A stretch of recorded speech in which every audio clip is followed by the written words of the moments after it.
Swayam Prabha. Digital India. Educated India.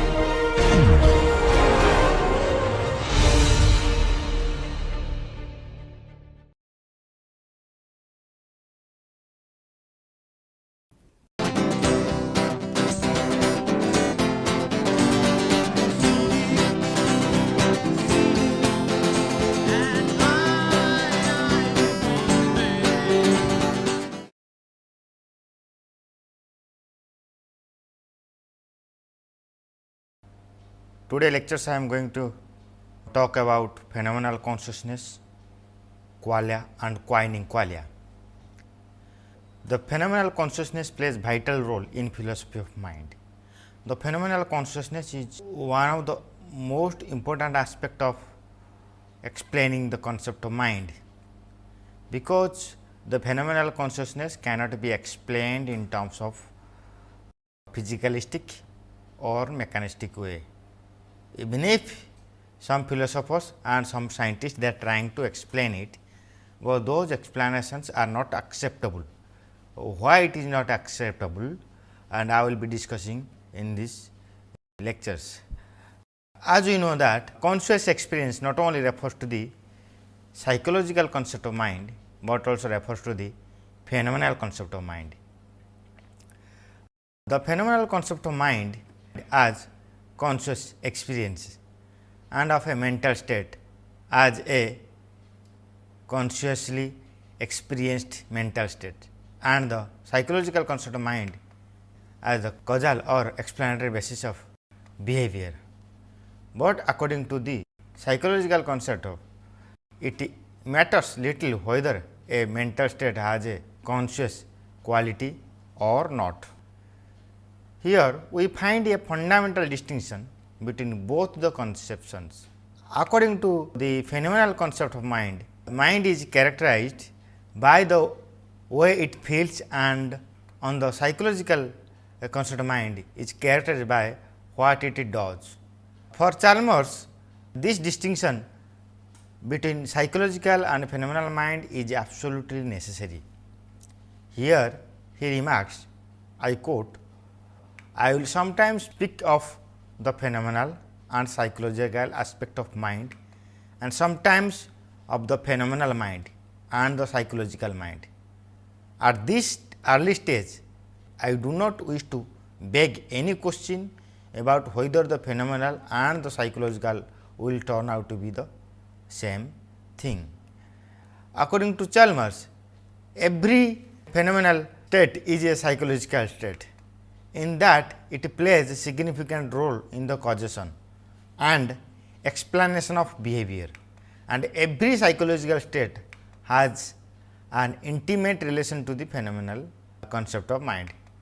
Accordingly, there is a conceptual distinction between the two notions. What it means for a state to be phenomenal is for it to feel a certain way, and what it means for a state to be psychological is for it to play an appropriate causal role. The distinction between the phenomenal and the psychological has a long history. Here we can point out Descartes' concept of mind. Descartes is partly responsible for this, because Descartes held that every event in the mind is a cogito or a content of experience. To this class, he assimilated volitions, intentions and every type of thought. He assumed that every psychological that is worthy of being called mental has a conscious aspect. That is, whatever is a mental content is necessarily, according to Descartes, a content of conscious experience. Therefore, for him the notion of unconscious method state is a contradiction in terms. After Descartes, a new objective brand of psychological explanation was developed with no room for consciousness in its explanation. This mode of explanation had only partly success, but it established the idea that psychological explanations can be proceed while ignoring the phenomenal, but behaviorists differed in their theoretical positions.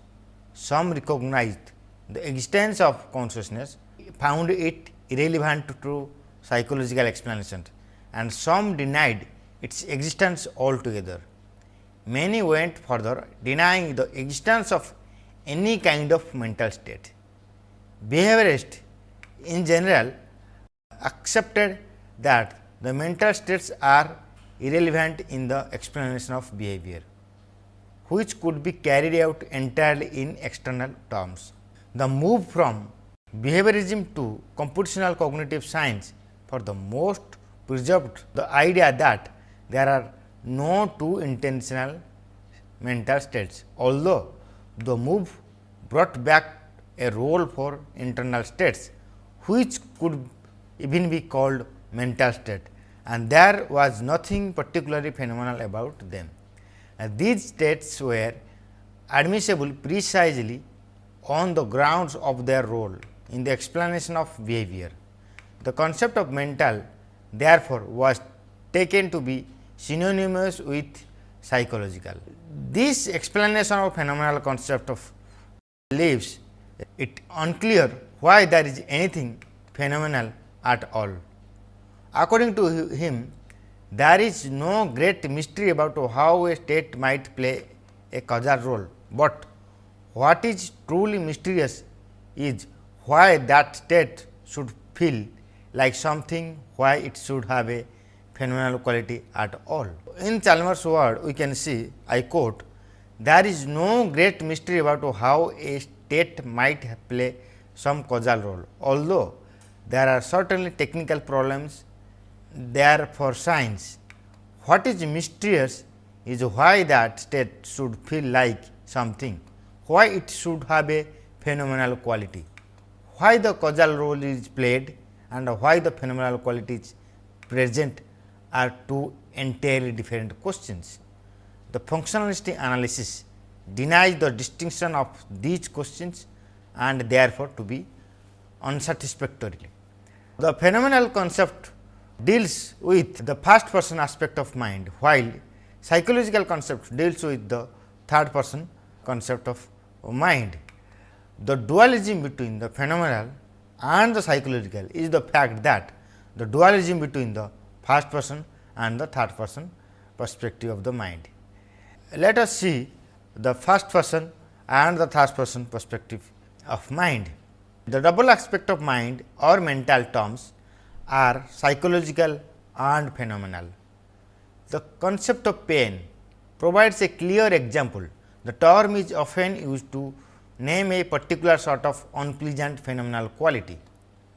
On the other hand, there is also a psychological notion associated with the term, the concept of the sort of state that is causally connected with the damage to the organism, the relation of the organism and so on. Both of these aspects are central to the common sense notion of pain. The reason why phenomenal and psychological properties often run together is clear.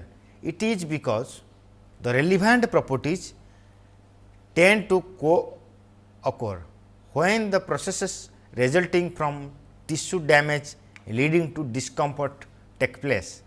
Some sort of phenomenal quality arises, that is, when psychological pain is presented, some sort of experience of pain is also present phenomenal.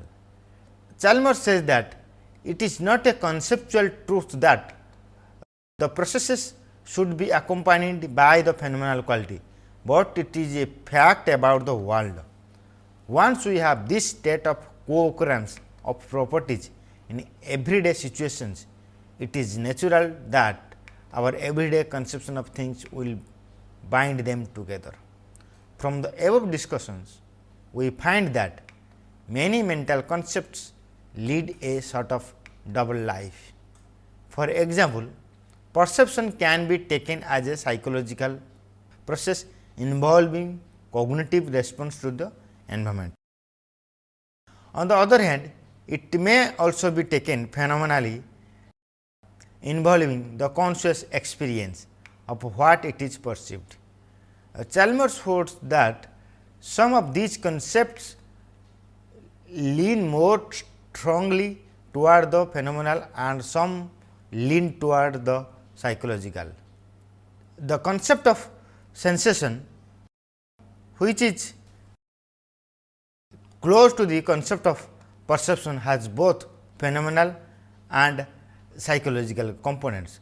The phenomenal component is more prominent in sensation than in perception sensation, is something like perception's phenomenal counterpart. Now, the questions are, can there be a mental concept which is psychological, but not phenomenal?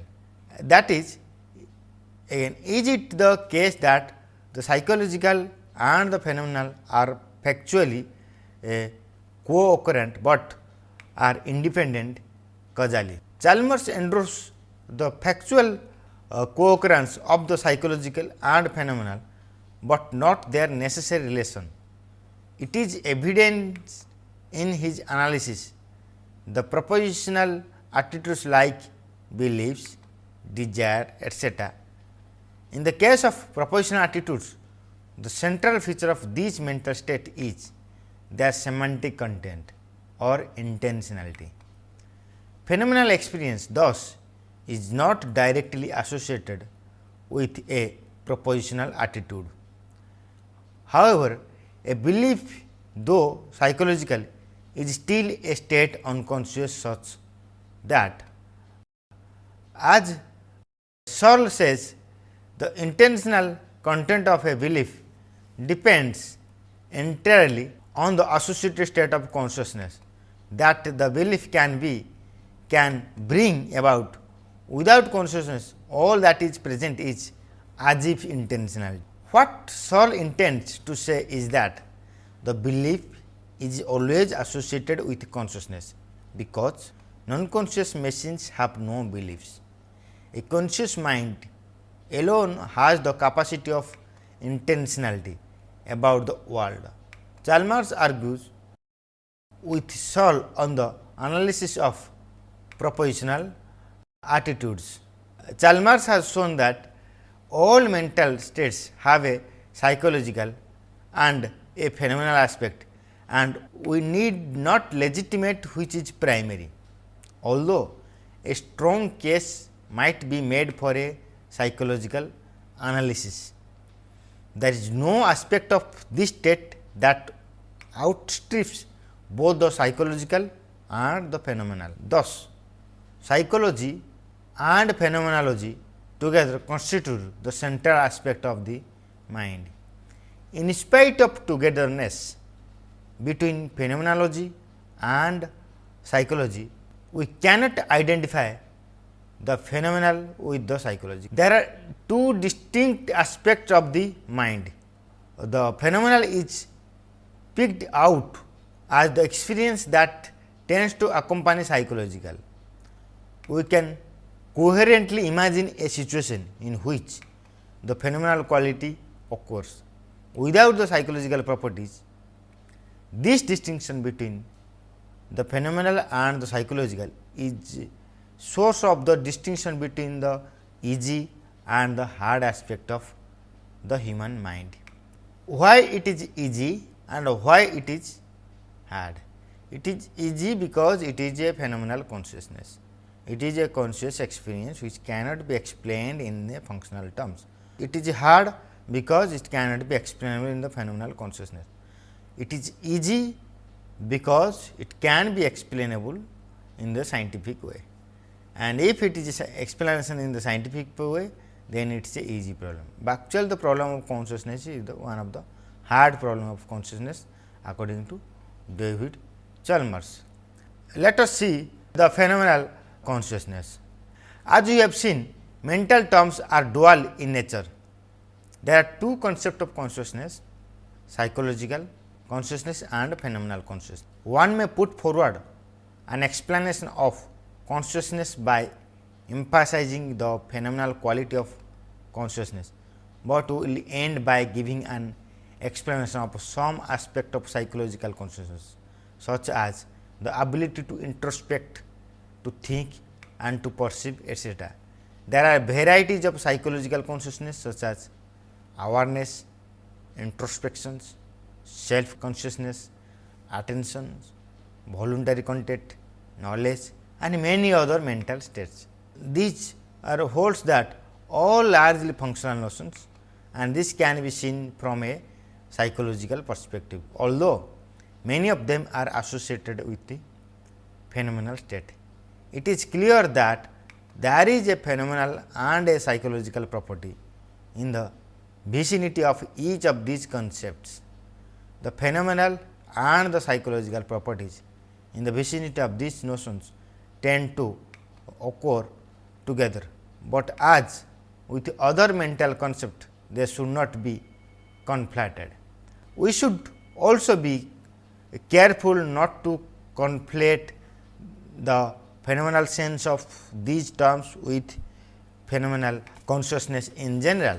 We may point out that psychological perspective of consciousness can be analyzable in terms of phenomenal perspective, but phenomenal consciousness cannot be explained in terms of psychological perspective because of its irreducibility and non-computational nature or non-mechanical nature.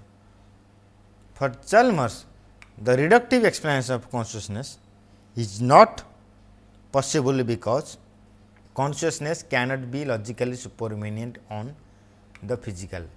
This non-reductive aspect of consciousness is naturally supervenient, but not logically supervenient.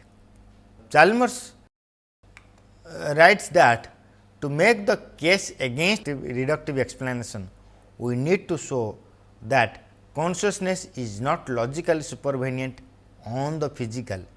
In principle, we need to show that it does not supervene globally, that is, that all the microphysical facts in the world do not entail the facts about consciousness. In practice, it is easier to run the argument locally. Argument that in an individual microphysical fact in the world do not entail the facts about consciousness. When it comes to consciousness, local and global supervenience plausibly stand and fall together.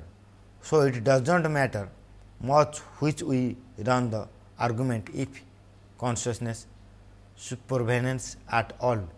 It almost certainly supervenes locally if this is disputed. However, all the arguments can be run at the global level with straightforward alternations.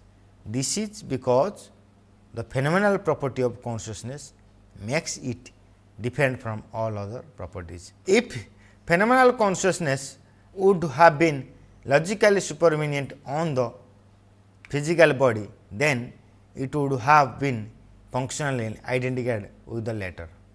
In that case, consciousness would be explained completely in terms of physical properties. As Chalmers argues, of course, there is a sense in which the physics of the universe most entails the existence of consciousness. If one defines physics as the fundamental science from whose facts and laws everything else follows, this construal of physics, however, trivializes the questions involved.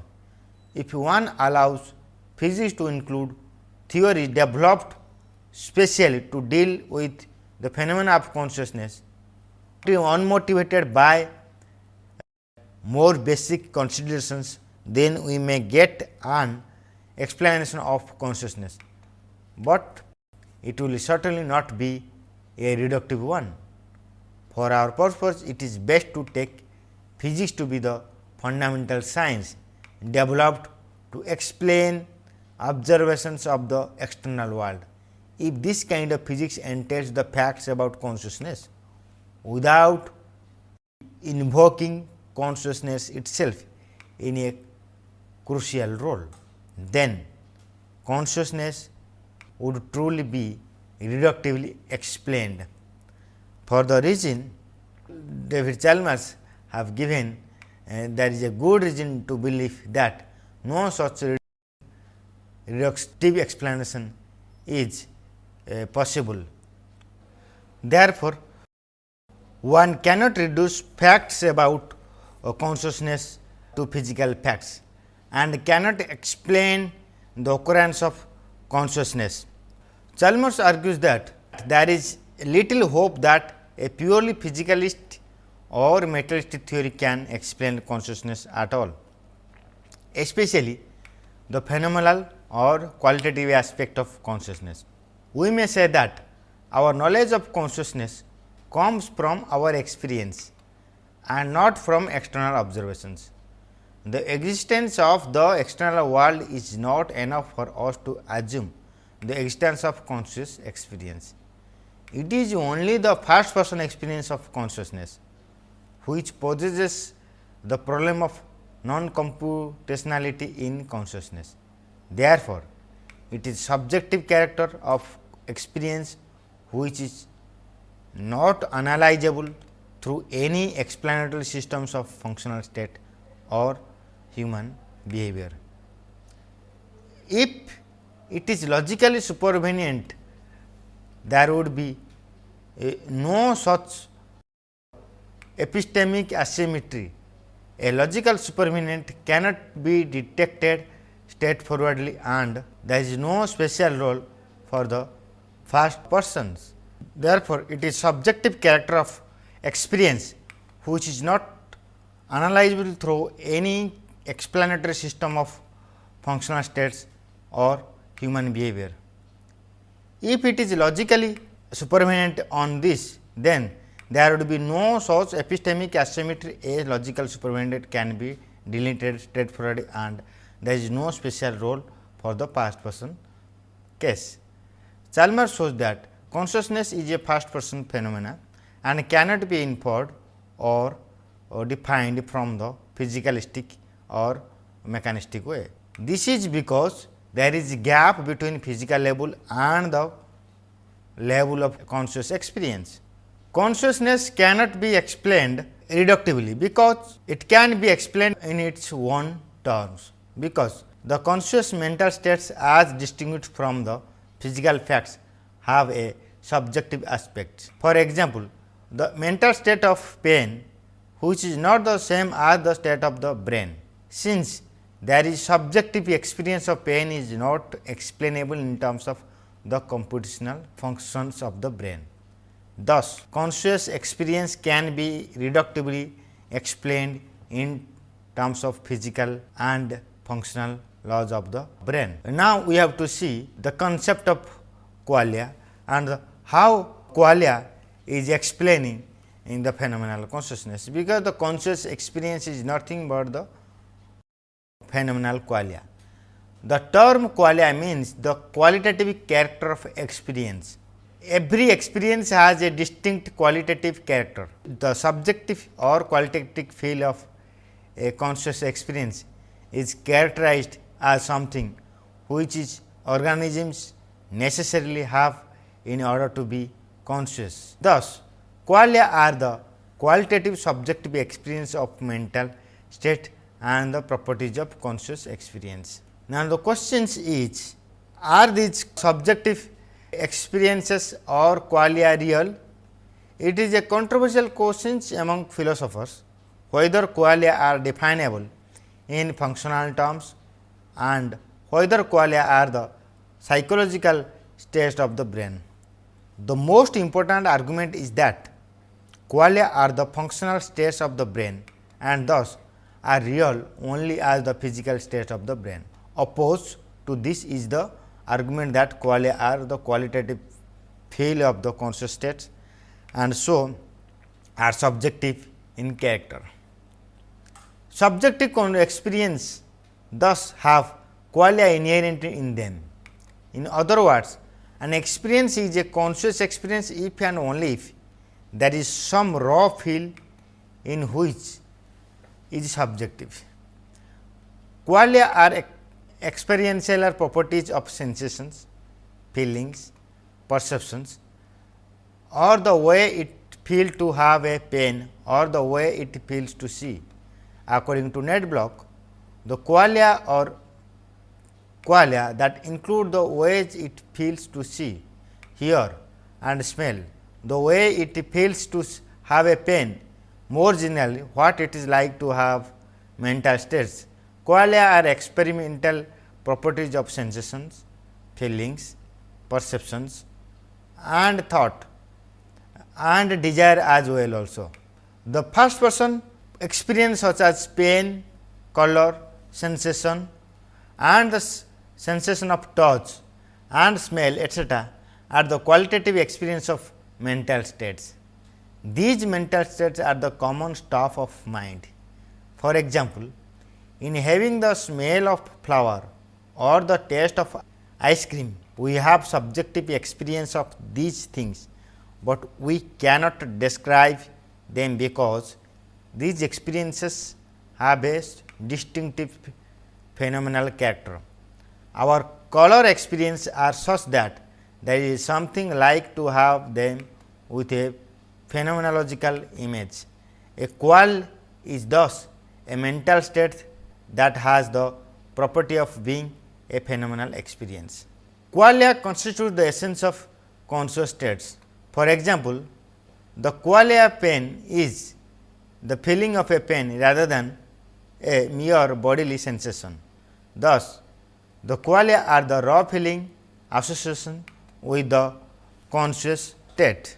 The type of conscious experience is something we cannot do without if we are to generate and test hypotheses about the links between the phenomenological and the psychological and the neural. The qualitative experiences like experiences of color, smell, taste, pain etc. can be explained in neuroscientific terms. These experiences play a causal role in the domain of mental state. The experience of pain, for example, has the belief that he is in pain and he acquires a desire to take steps to recapture it. When he is in pain, he is in a state that definitely has a range of causal or dispositional properties.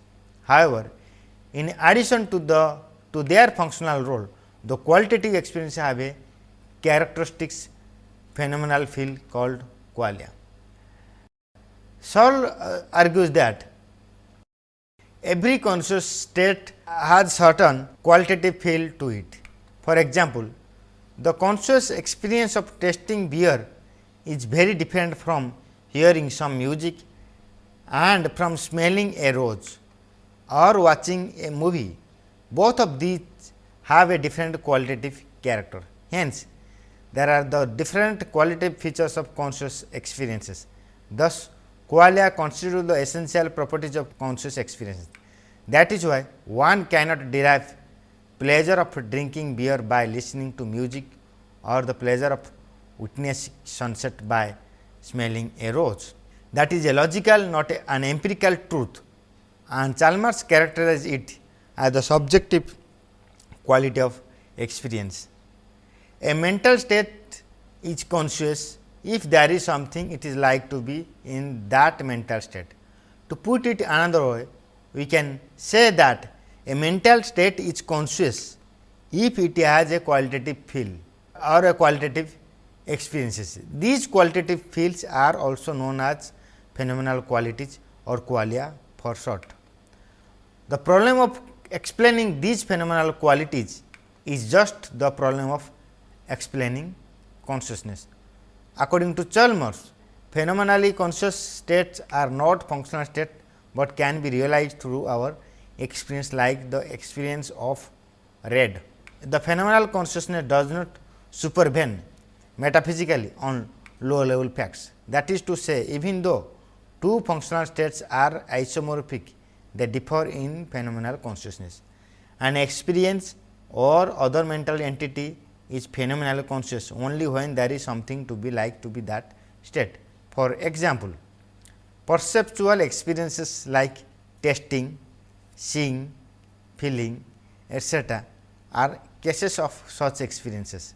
The qualities available to us in conscious experience are the qualities which represent objects in the world. Thus, qualia are conceived as the qualitative characteristics of mental state, which include perceptions, sensations, affections, desires, thought and beliefs. For every conscious experiences or conscious mental state, there is something which is like for the subject to have it or to be in it. They have a phenomenal feel or raw feeling. Hence, problem of phenomenal consciousness is the problem of explaining how subjective feel is instantiated in the brain. Phenomenal consciousness is a form of state consciousness. It is a property which some but not other mental states possesses.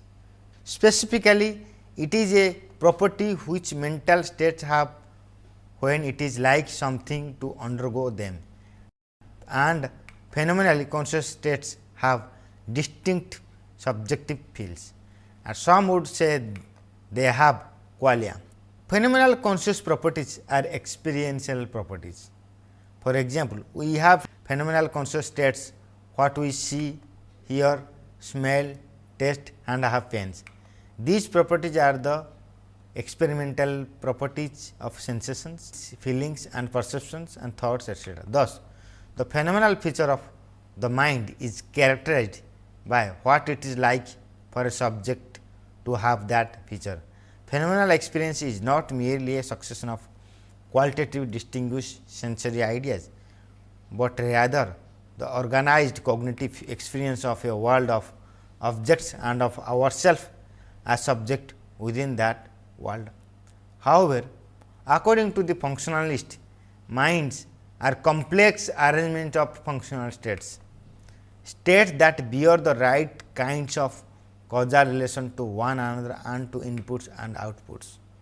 A functionalist may therefore assert that experiences themselves lack qualities of their own, qualities indefinable independently of the qualities of object experienced, or although an experience may have qualities, these are not qualities we are in any sense aware of in understanding the experience.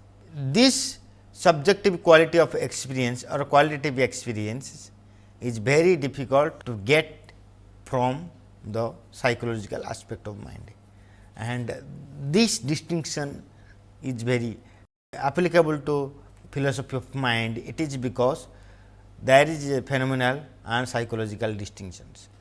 The phenomenal consciousness is a kind of conscious experience or qualitative experience, and that is called as qualia, and because of this qualia it is very difficult to explain consciousness in mechanistic or functionalistic way, and some of this qualia I will be explaining in the next lectures. Thank you.